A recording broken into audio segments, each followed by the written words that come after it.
Hi mga katiga, ngayon ay nandito kami ngayon sa Pondakit, Zambales at ito po ang nirent naming bahay. Kung makikita mo sa halagang 4,000. Ayan mga katiga, at katabi pa namin ang puno. Pwede kang umakyat dyan at pagbagsak, orthopedic na. Hindi, joke lang. Ayan, may poso, tubig. Yan, anli tubig niyan mga katiga. Ay, ito ang CR. Lababo, may bakod siya mga kaatiga, bambu, di ba? Presko, gandang-ganda. Relax na relax, caring-carry yan sa budget. O ayan, may 2 kama. Wala nga lang aircon, may electric fan. O caring-carry na po yan sa amin. Sa budget na 4,000 mga kaatiga, pwede sa lapag, di ba? Kung makikita nyo po, o ayan. Ngayon dito sa labas, kung makikita nyo po, ayan, dito po ang aming kainan. O, di ba? Ang ganda. Relax na relax ka. Yan po, yung kala na po, libre na yan sa 4,000. O, malakas ang tubig. O, di ba? Caring na. Kung hindi ka maarte, arat na mga kaibigan ko. Dito lang sa Zambales yan, sa Pondakit.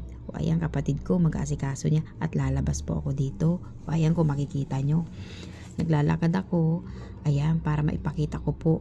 Kunting lakad lang po. Kahit kunting pawis ng inyong mga singit, ayan na ang karagatan, matatanaw na po at maliligo ka na, di ba? O ayan, kung mapapansin niyo po, kami lang po ang tao dito, mga kaatiga. Ang sabi daw po sa amin, kasi hindi daw summer. Kapag summer, tambak daw po ang tao dito, mga kaatiga. O ayan, may natutulog pa, mahimbing ang tiyanak na baby, char. Hindi, joke lang. Ayan, si ate may-ari ng Katis, naglalakad naka-red. O ayan, napapansin nyo, wala ganun tao. Diba? Kami lang. Tahimik ang buhay, tahimik ang diwa ng kaluluwa. O ayan, makikita nyo, diba? Ayan, diba mga kaatiga, o. Ang buhangin lang nga, hindi kagaputian. Katulad ng Boracay. O ayan, di ba mga kaatiga? O, relax na ka. Ihip hangin, inhale, exhale lang ang gagawin mo rito. Pati aso nga nire-relax.